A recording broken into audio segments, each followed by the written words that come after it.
Bueno, uno de los temas que más se han trabajado a lo largo de este congreso es el tema de los registros, probablemente por el sesgo de nuestro presidente Kausik Ray, un especialista en epidemiología cardiovascular o en salud pública. Y se han hablado de numerosos registros, algunos de hipercolesterolemia familiar de Estados Unidos, el registro mundial de hipercolesterolemia familiar que ha sido comentado por un español, por Vallejo Vaz. Pero nosotros nos vamos a centrar fundamentalmente en dos registros que además tienen una parte prospectiva, que son los registros Santorini y el registro GOLD. El Santorini es el primer gran registro europeo que se realiza después de que hayan salido las guías de tratamiento de dislipemias de la Sociedad Europea de Arteriosclerosis y de la Sociedad Europea de Cardiología. Y como pueden ver en la diapositiva, más de 9.000 pacientes con una enorme representación española, aproximadamente 1.000 pacientes españoles que participaron en este registro. Y como ven, a pesar de que todos los participantes eran sujetos de alto o muy alto riesgo cardiovascular, solo un 20% de ellos estaban en objetivos terapéuticos de colesterol LDL, un 24% de los sujetos de alto riesgo y un 19% de los sujetos de muy alto riesgo cardiovascular y un 21% de los pacientes con enfermedad cardiovascular. En cuanto al tratamiento hipolipemiante, un 22% de los participantes al inicio de este registro no recibían ningún fármaco, un 54% recibían tratamiento en monoterapia, fundamentalmente estatinas, y un 24% recibía tratamiento en combinación, como pueden ustedes observar. La consecución de objetivos terapéuticos, como se ha visto en otros registros, fue superior en los individuos que recibieron tratamiento en combinación. Hasta un 32% de estos sujetos alcanzaban objetivos y esta cifra subía al 50% cuando los inhibidores de PCSK9 estaban incluidos dentro del tratamiento de combinación. Se presentó también datos sobre un año de seguimiento de los pacientes del estudio Santorini y esto se presentó en los Late Breaking Trials. Y, como pueden observar, después de un año de seguimiento de esta cohorte, había habido una discreta mejoría en el porcentaje de pacientes que se encontraban en objetivos terapéuticos, había pasado del 21 al 31%, un 10% más, con un 31% de los pacientes de alto riesgo, un 34% de los pacientes de alto riesgo y un 30% de los pacientes de muy alto riesgo en objetivos. En general, se habían incrementado todos los tratamientos, fundamentalmente a expensas de los sujetos que al inicio no recibían ningún tratamiento, pero con diferencia el grupo que más incrementó porcentualmente el número de prescripciones fue el de los sujetos que recibía tratamiento en combinación. Si bien el porcentaje de pacientes fuera de objetivos seguía siendo inaceptablemente alto, eran los sujetos que recibían combinaciones aquellos de nuevo que conseguían alcanzar objetivos con mayor facilidad, como lo pueden ver ustedes, un 37% de los sujetos de alto riesgo y un 32% de los sujetos de muy alto riesgo cardiovascular y de nuevo, si se utilizaban inhibidores de PCSK9, el porcentaje de ellos que alcanzaban los objetivos era muy superior.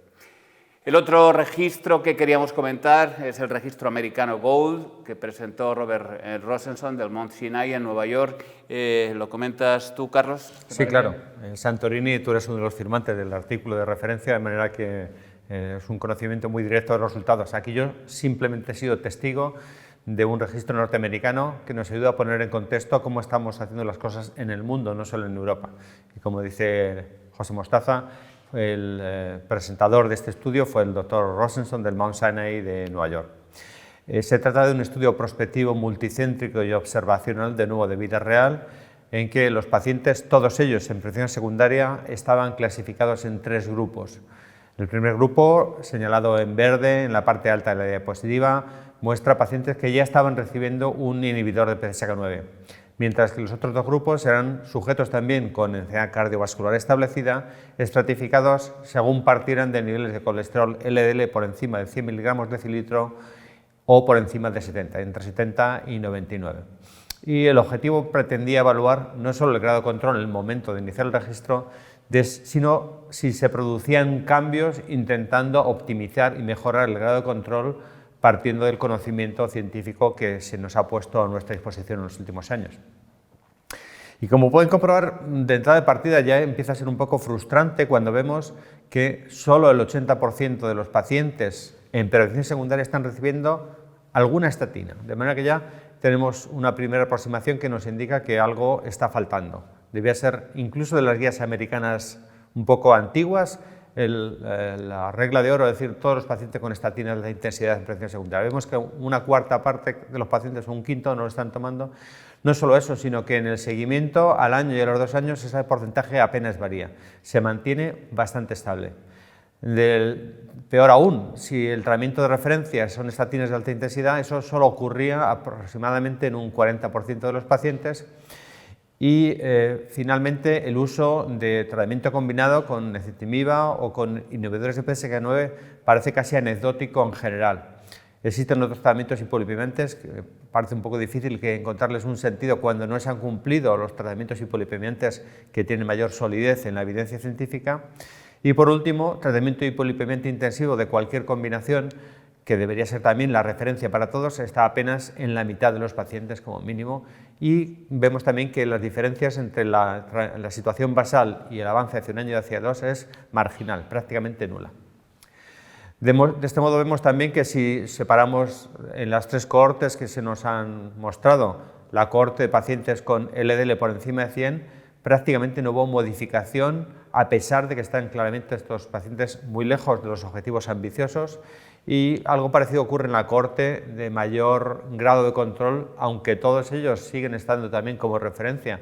un poco distantes de los tratamientos ambiciosos que planteemos. Vemos una situación de una inercia, de una continuidad del tratamiento un poco sorprendente en el momento actual en que supuestamente tenemos instrumentos potentes y que no estamos utilizando. Aquí lo pueden ver representado gráficamente cómo ha evolucionado, y existe una mínima mejoría en los sujetos que están claramente lejos del objetivo terapéutico, mientras que aquellos que están alcanzando unos objetivos, digamos, medianos, existe una gran estabilidad, no hay apenas modificaciones. Como digo, muy discreta en los pacientes más alejados del control. Y a los 2 años el grado de consecución de los objetivos terapéuticos, como pueden comprobar, sigue siendo decepcionantemente bajo, por debajo del 20% en este grupo de pacientes.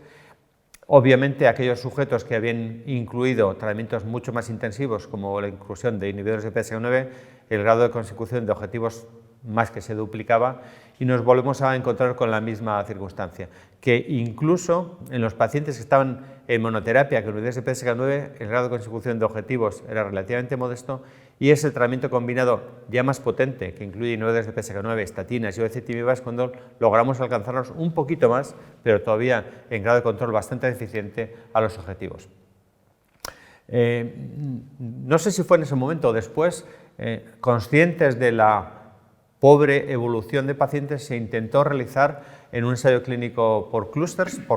mediante el cual a un grupo de médicos se les daban unas instrucciones para mejorar el grado de control, y otro grupo se lo hacía más tarde, y se evaluó si esta intervención sobre los profesionales conllevaba una mejoría en el grado de control. Y como pueden ver, estas gráficas son tremendamente planas. El uso de inhibidores de PCSK9 o de estatina en cada grupo, ven que es una línea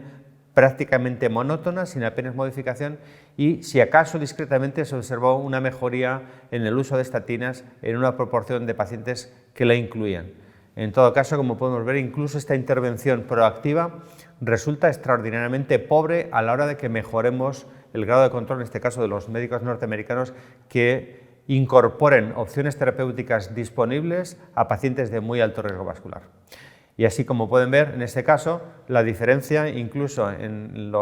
el cambio de escalones al final del estudio apenas logró una mejoría del 37 al 44% en el grado de control con pacientes de LDL por debajo de 70. Y la diapositiva que se nos planteó final es este comentario en el JAMA de hace apenas unas semanas, donde nos recuerda que a veces tardamos hasta 15 o 20 años para trasladar la evidencia científica hacia la práctica clínica, y esto es parte de lo que debemos mejorar, no solo generar evidencia científica, sino que la evidencia seamos capaces de ofrecérsela a nuestros pacientes con un lapso razonable, pero no tan prolongado como varios lustros. Y con esto recapitulamos el cierre de los registros, que son a la vez una frustración y a la vez un toque de atención de lo que podemos claramente mejorar a nuestros pacientes porque tenemos los instrumentos adecuados. Gracias. Gracias.